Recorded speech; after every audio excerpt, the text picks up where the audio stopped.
어떻게 명절은 잘 보내셨는지요?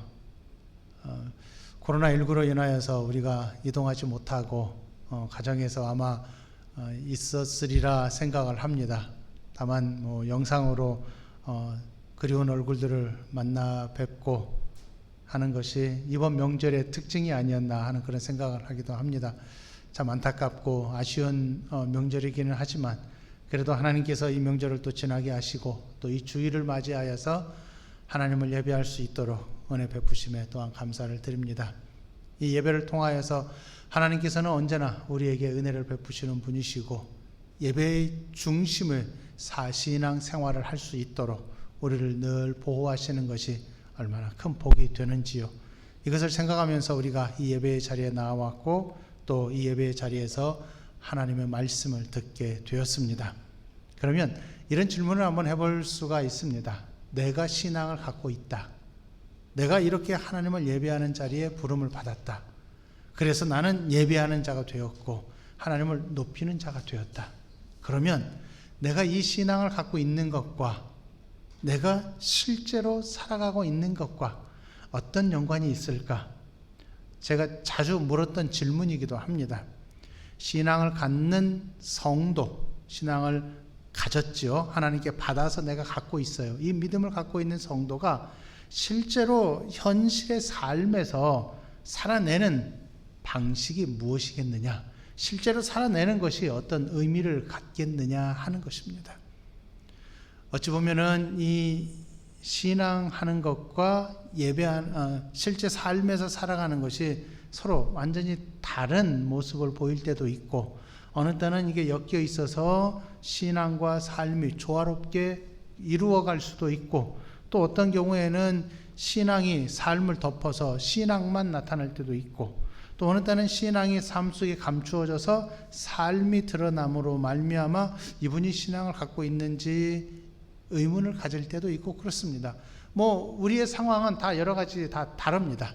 그러나 우리가 반드시 기억하고 우리 스스로에게 질문하고 답을 가져야 될 것이 무엇이냐면, 내가 신앙하는 이유가 무엇이냐, 신앙하는 목적이 무엇이고, 그리고 내 삶에서 그 신앙하는 결과가 어떻게 드러나야 하느냐, 이 질문을 우리가 끊임없이 해야 하고 여기에 대한 답을 우리가 정확히 갖고 있어야 할 것입니다.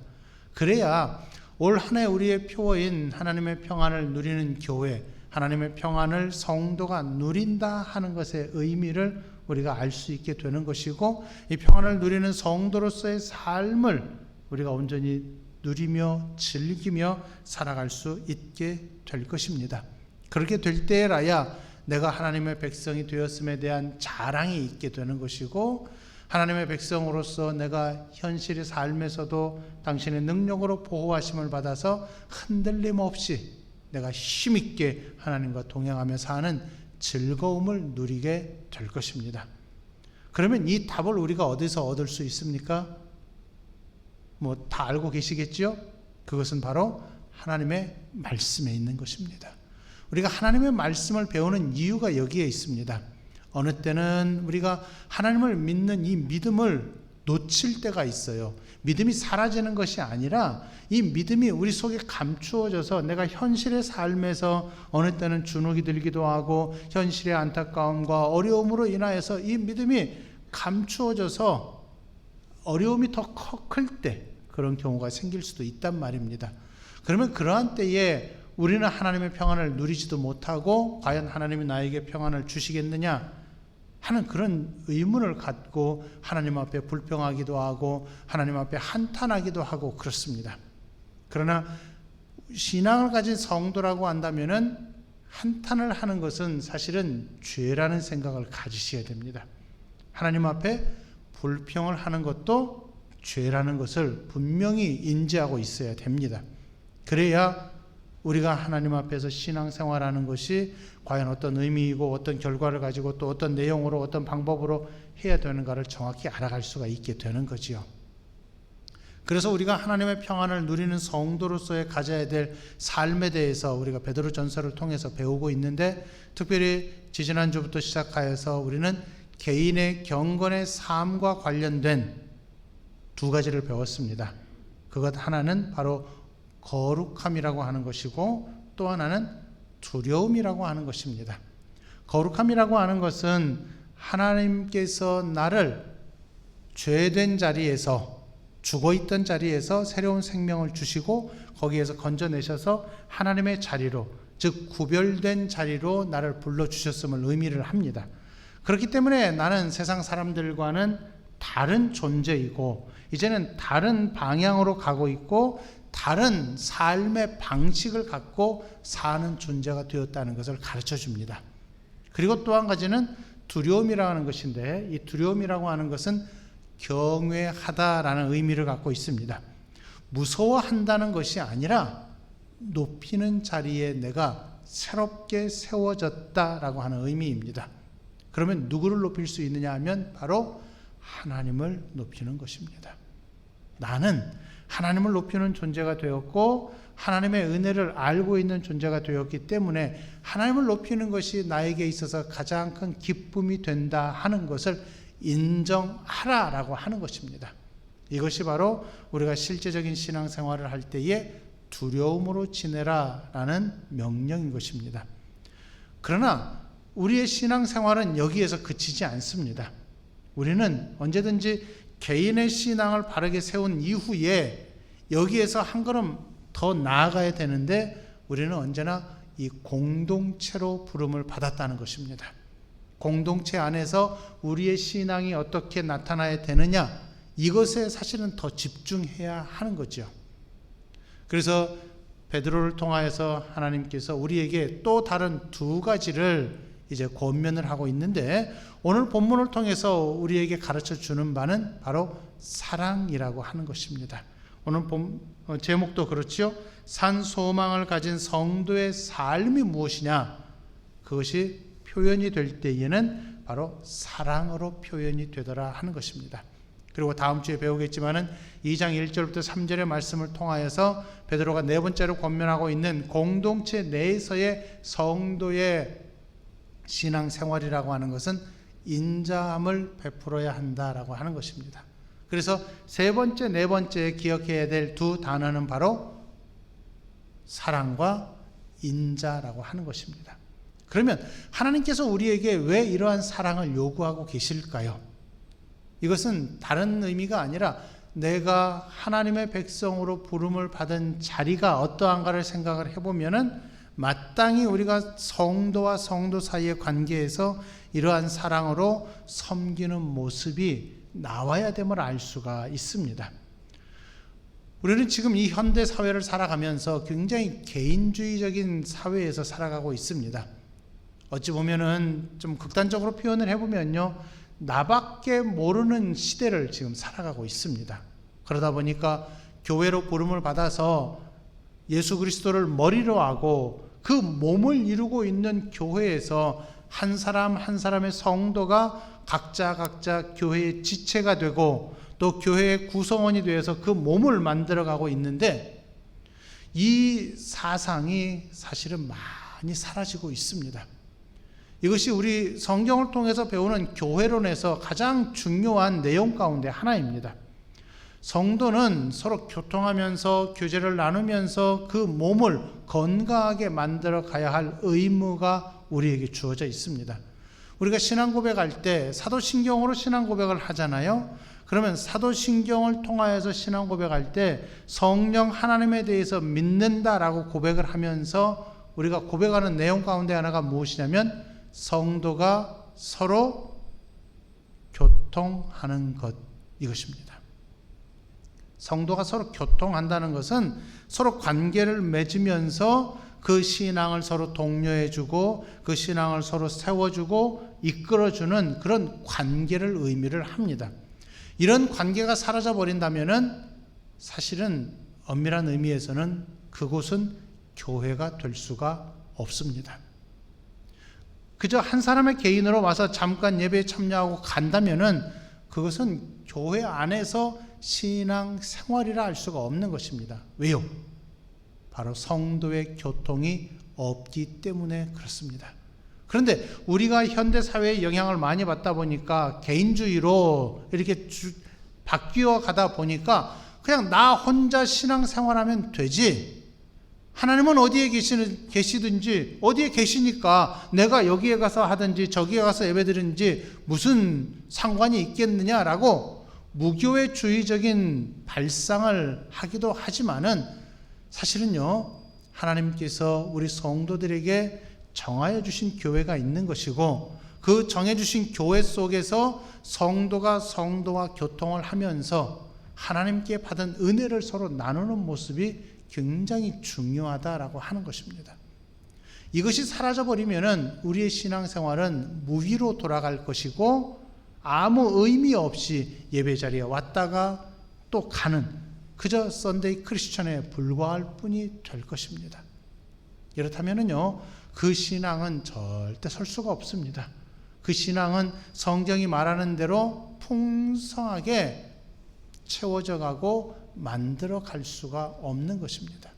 이런 안타까운 모습들이 요즘 교회들 가운데 참 많이 나타나고 있고, 그러다 보니까 교회들이 그저 그냥 주일 오전으로 예배가 끝날 때가 참 많이 있어요.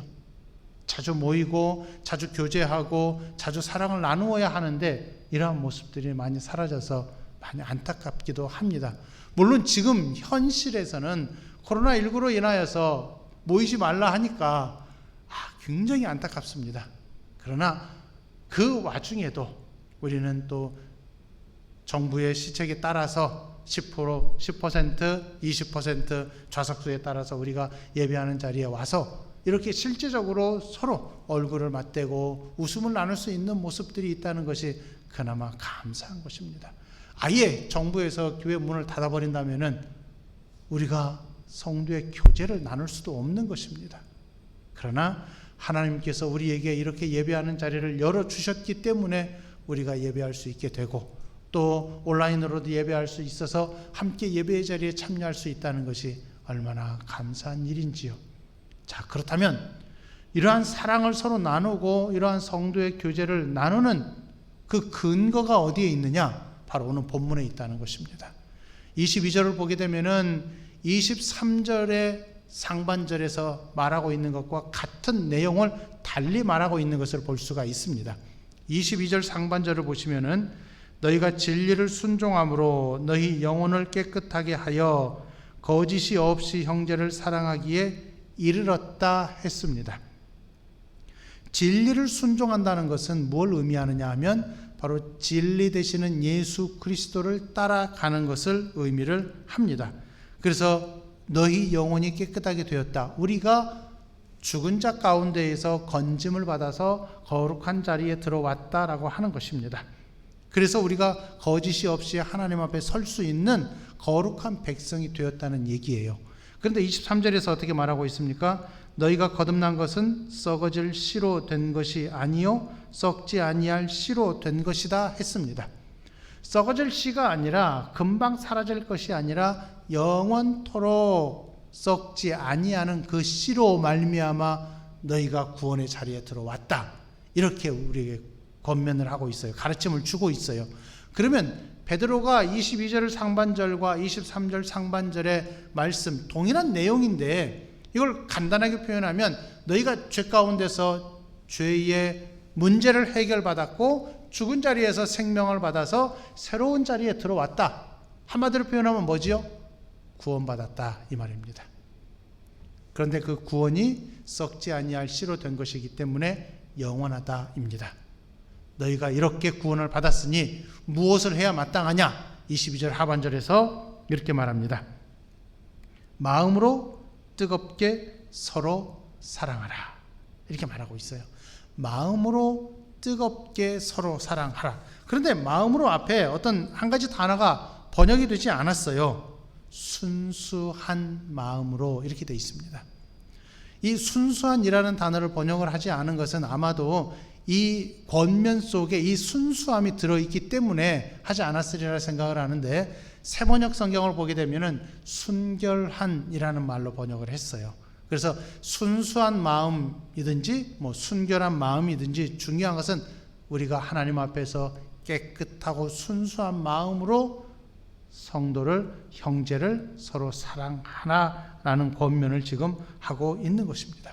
순수한 마음으로 뜨겁게 서로 사랑하라, 이 표현은 내가 하나님께 받은 이 사랑이 얼마나 크냐, 하나님께 받은 사랑의 내용을 내가 정확히 알고 있어서 그것을 서로 나눌 수 있어야 된다라고 하는 것입니다. 이 근거가 어디에 있느냐 하면 바로 우리가 썩지 아니할 씨로 영원한 구원의 자리에 들어왔고, 우리는 영원한 자리에서 하나님의 능력으로 보호하심을 받았고, 하나님께서 여전히 나를 사랑하고 계시기 때문에 그 사랑을 서로 나누어야 되는 것이 마땅하다라고 하는 것입니다. 이것이 베드로가 우리에게 권면하고 있는 내용입니다. 그러나 우리의 마음에는 항상 어떤 생각이 많이 있느냐 하면은 이 세상의 생각들이 우리 속에 참 많이 들어와 있어요. 그러다 보니까 내가 서로를 사랑한다는 것이 과연 가능할까 하는 그런 생각이 들기도 하고, 그리고 또 한 가지로는 하나님께서 나를 사랑하시는 것이 영원할까 하는 생각이 들기도 합니다. 왜 그런 생각이 들을까요? 하나님의 사랑이 영원하지 않다라고 생각하는 이유는 우리가 현실에 갇혀 있기 때문에 그렇습니다. 현실의 상황이 안타깝고 어렵고 힘들고 내가 버티지 못하고 내가 견디지 못할 것만 같은 그러한 생각이 우리 속에 있기 때문에 그렇습니다.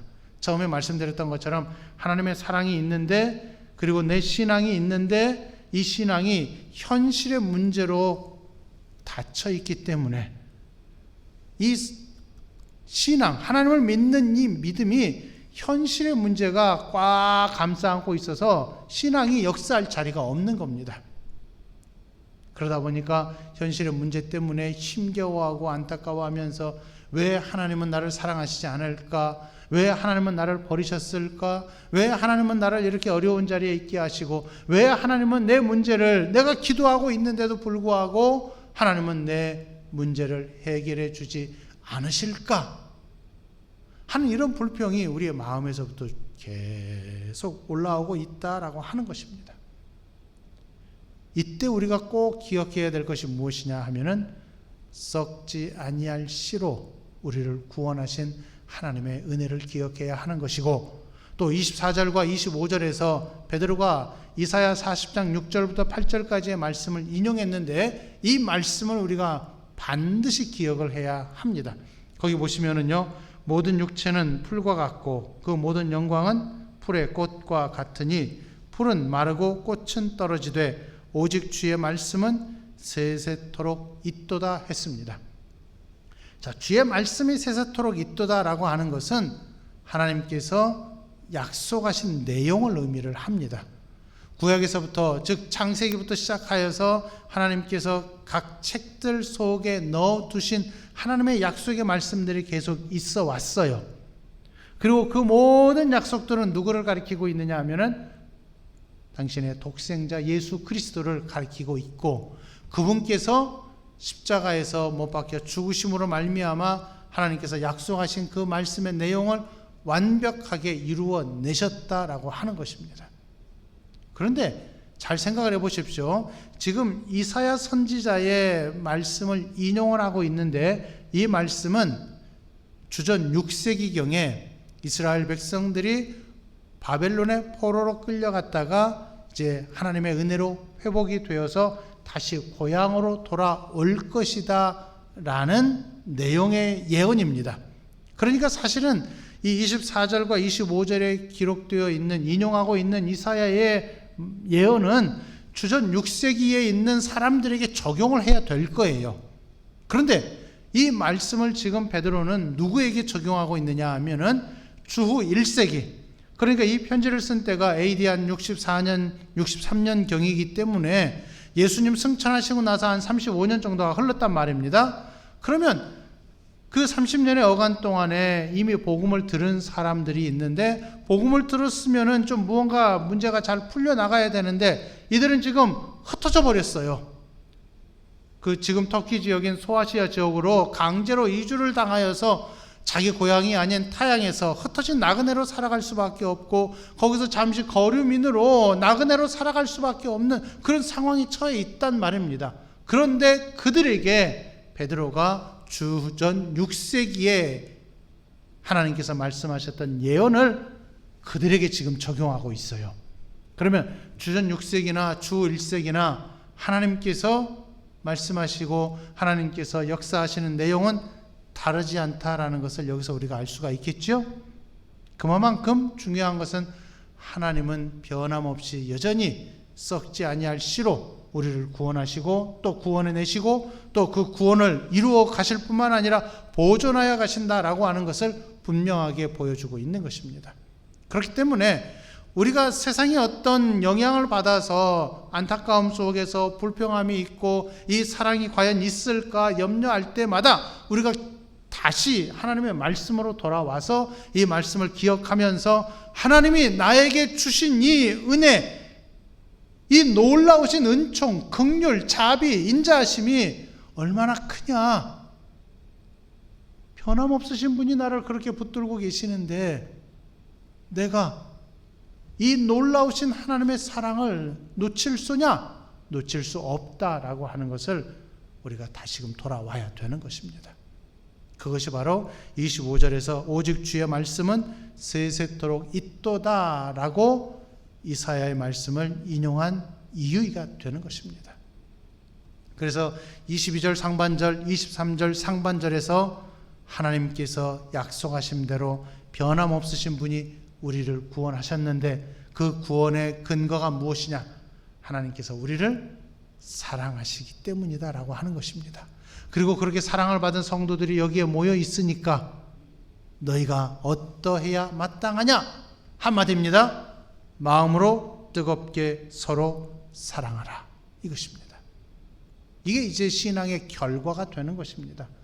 하나님의 사랑을 받아서 하나님의 구원의 자리에 있고 그 구원은 영원하고 변함없으니까, 그리고 우리가 지금까지 배워왔던 대로 우리는 그 구원을 통하여서 하나님의 평안을 누리는 자가 되었으니까 하나님의 평안 속에 이미 우리가 있어서 흔들림 없이 하나님의 능력으로 보호하심을 받는 자가 되었으니까 이제 우리가 무엇을 해야 합니까? 그 사랑을 보여주는 사람이 되어야 한다 이것입니다. 이것이 하나님의 평안을 누리는 성도로 부름을 받은 자리에서 세 번째로 우리가 해야 할 신앙의 내용입니다. 첫 번째가 무엇이라고 했지요? 거룩입니다. 두 번째는 두려움입니다. 세 번째 오늘 배우는 대로 공동체 안에서 하나님의 사랑을 서로 나누는 것입니다. 이게 신앙생활의 근거가 되고 신앙생활의 내용이 되는 것입니다. 우리의 모든 신앙생활의 근거는 그래서 어디에 있느냐 하면은 하나님께 있습니다. 하나님께서 영원하신 사랑으로, 변함없으신 사랑으로 우리를 붙드셔서 우리로 하여금 거짓이 없이 형제를 사랑하기에 이르도록 우리를 만들어 주셨으니까 이제 이 마음이 무엇으로 가득 차야 되느냐 하면 번역되지 않았지만은 순수한 마음으로 뜨겁게 서로 사랑하는 자리까지 우리가 가야 된다라고 하는 것입니다. 그 사랑이 바로 예수님께서 마태복음 7장에서 말씀하셨던 성도의 신앙의 열매가 되는 것입니다. 한번 우리 말씀을 한번 읽어볼까요? 마태복음 7장 17절과 18절 말씀입니다. 화면을 보면서 우리 같이 읽도록 하겠습니다.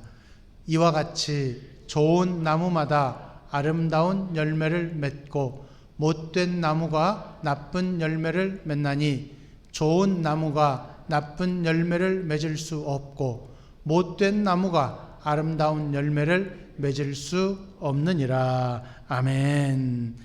자, 이 말씀의 의미가 무엇일까요? 아주 간단합니다. 사랑을 받은 성도에게서는 하나님의 사랑이라는 열매가 나올 수밖에 없다라고 하는 것입니다. 그러면 공동체로 교회로 부름을 받은 성도 한 사람 한 사람에게서 지금 나와야 될 것이 무엇입니까? 바로 성도의 사랑인 것입니다. 이 성도의 사랑을 우리가 사도신경을 통해서 신앙 고백을 할 때에는 성도가 서로 교통하는 것과 이것으로 표현이 된 것입니다. 그래서 성도의 교통이라고 하는 것은 하나님께 받은 이 사랑을 우리가 서로 나누는 것을 의미를 하는 것이고, 이 사랑을 나눌 때에 저 사람을 보면서 시기하고 저 사람을 보면서 질투하고 아니면 저 사람을 보면서 무시하고 저 사람을 깎아내리고 하는 그런 모습이 아니라 있는 그대로 인정을 해주자는 것입니다. 신앙의 정도가 분명히 다 다릅니다. 그러면 신앙의 정도가 다른데 신앙이 좋은 사람이 신앙이 얕은 사람을 보면서 저 사람 왜 저래? 이렇게 할 수도 있겠지만은 우리 성도라고 한다면은 이것을 자꾸 억눌러야 되는 것입니다. 그러면서 그분이 이 신앙의 자리에 올라올 수 있도록 그분을 이끌어주는 모습이 필요한 것입니다. 그리고 나는 그러한 자리에 만약에 있다면은 저 이끌어주는 저 사람의 신앙의 권면을 들으면서 내 신앙을 자꾸 세워가려고 하는 것도 우리가 사랑의 표현이 되는 것입니다. 사랑은요, 그래서 성경에서 말하는 사랑은 감정만으로 되지는 않습니다. 언제나 하나님의 사랑을 받은 성도로서의 책임이 있는 것입니다. 이 세상이 보여주고 있는 사랑은 아주 단순하잖아요. 개인주의적이고 굉장히 편협하고 자기 중심적인 사랑입니다. 그래서 남녀간에 배우자를 구할 때에 항상 하는 말이 있어요. 나를 잘 이해해 줬으면 좋겠어요. 웃긴 말입니다, 사실은. 남녀가 만나서 가정을 이루고 그 가정을 하나님의 언약으로 세워갈 때 가장 중요한 건 무엇이냐면 내가 그 사람을 이해하는 것이 더 필요해요. 나를 잘 이해해 주는 사람은요, 나밖에 모르는 거예요. 그러면 그건 사랑을 받겠다는 것이지 사랑을 하겠다는 이야기가 아니거든요. 이 세상은 그래요. 그러나 우리 성도는 그러면 안 된다는 겁니다. 내가 이해해 줄 수 있고 내가 감싸줄 수 있는 사람, 그리고 저 사람과 함께 내가 가정을 세워서 이 가정을 통하여서 하나님의 영광을 드러내겠다, 이러한 다짐을 하는 모습이 필요한 것이고, 이미 결혼을 했어도 다 마찬가지예요. 그런 마음을 가지고 가정을 세우면서 내가 하나님의 사랑을 받은 존재로서 하나님 앞에서 어떻게 살아내야 할 것인가, 이것을 우리가 반드시 기억을 해야 하는 것입니다. 그래서 나중에 배우겠지만은 베드로전서 3장 1절부터 7절까지 해서 아내들에 대한 권면이 나오고 남편들에 대한 권면이 또 나오고 있는 것입니다. 이러한 모습들이 바로 하나님 앞에서 사랑을 받은 성도가 마땅히 보여야 될 신앙의 내용인 것이고, 그 신앙의 내용을 통하여서 항상 우리가 기억하고 있어야 될 삶의 실천적인 신앙의 열매가 되는 것입니다. 그러나 여기에서 한 가지 주의해야 할 것이 있습니다. 그것은 내가 이 육신을 가지고 사는 동안에는 이 모든 것이 완벽하게 이루어질 수는 없다는 사실이에요. 우리가 하나님 앞에서 평안을 누린다 할 때에는요, 육신적인 평안을 말하는 것이 아닙니다. 중요한 것은 영적인 평안입니다.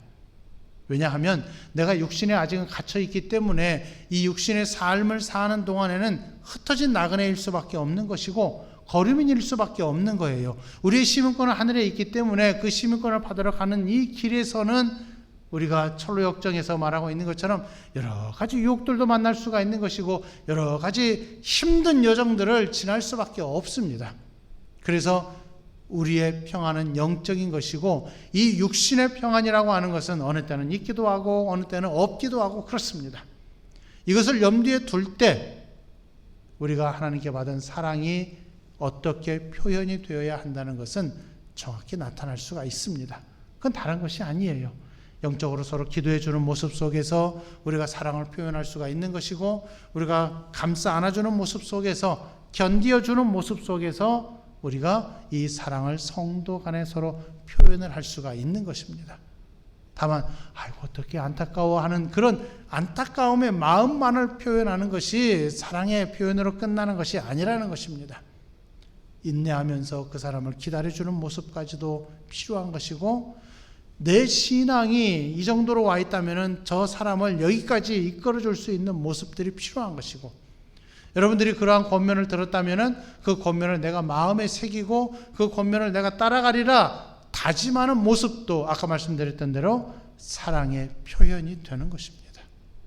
그렇기 때문에 일단 첫 번째로 기억해야 할 것은 우리의 평안은 영적인 것이고, 이 영적인 평안은 어디에서 오느냐 하면 바로 하나님께서 우리를 사랑하신 데서부터 시작이 되고 그 사랑이 영원하고 변하지 않기 때문에 나는 하나님께 항상 붙들려 있다는 것, 이것을 기억하는 것이 가장 중요한 것이고, 이것을 기억할 때에 성도와 성도 사이에서 서로 아름다운 사랑의 교제가 나올 수 있는 것이고, 그 사랑의 교제를 통하여서 더 우리가 하나님의 평안을 누리면서 그리고 깨달으면서 우리가 살아갈 수 있게 되는 것입니다.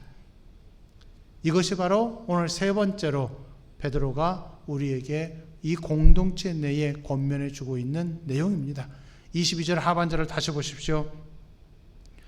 마음으로 뜨겁게 서로 사랑하라. 이 권면을 잊지 마시고, 이미 우리는 이러한 사랑을 나눌 수 있고, 이러한 사랑을 베풀 수 있고, 이러한 사랑으로 서로 성도의 교제를 나눌 수 있는 아름다운 하나님의 자녀가 다 되었습니다. 내가 하나님의 백성이라면 하나님께 받은 사랑의 열매가 우리에게서 계속 나와야 하는 것입니다.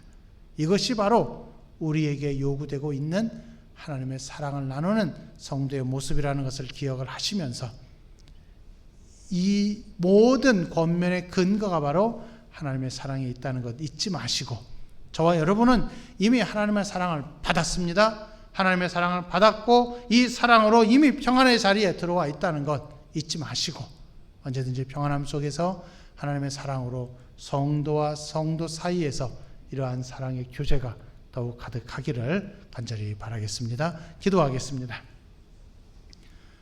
하나님 아버지, 주께서 우리를 사랑하셔서 이토록 귀한 은혜의 자리에 불러주심을 감사합니다. 복된 자리에서 마음으로 뜨겁게 서로 사랑하라 하는 권면을 우리가 또 받았습니다.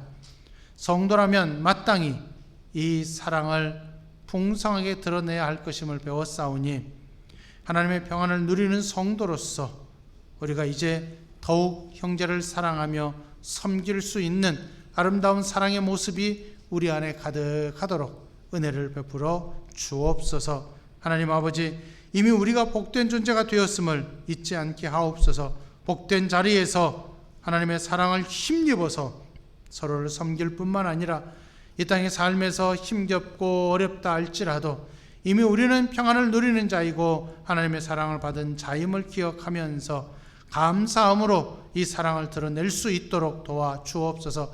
이것이 바로 하나님의 백성으로서의 삶의 열매임을 기억하게 하옵소서. 이 사랑을 통하여서 내가 하나님께 사랑을 받고 있음을 보일 수 있는 귀한 은혜를 허락하여 주옵소서. 그래서 한 주간은 삶에 살아갈 뿐만 아니라 또 우리가 우리 주님 다시 오실 날까지 살아갈 때에 하나님의 사랑을 서로 나눌 수 있는 큰 은혜를 더욱 부어 주시어서 담대하게 이 사랑을 힘입어 살고 사랑을 서로 나눔으로 말미암아 하나님 앞에서 기쁨으로 사는 우리 성도들이 다 되게 하여 주옵소서. 현장에서 예배하는 우리 성도들의 사랑의 교제가 있게 하시고, 또 비대면으로 예배하는 우리 성도들이 서로 성도들의 얼굴을 볼 수 없다 할지라도 마음으로 이 귀한 사랑의 교제를 나눌 수 있도록 도와주시어서 대면하든 비대면이든 예배하는 우리 성도들 모두가 세관교회 안에 회원으로 부름을 받았음을 기억하면서 서로를 위하여 기도해 줄 수 있는, 그래서 사랑을 나눌 수 있는 아름다운 성도의 신앙의 교제가, 사랑의 교제가 우리 세관교회 안에 더욱 가득하도록 은혜를 부어 주옵소서. 이 한 주간의 삶을 이 사랑을 가지고 살아갈 수 있도록 도와 주옵소서. 예수님의 이름으로 기도하옵나이다. 아멘.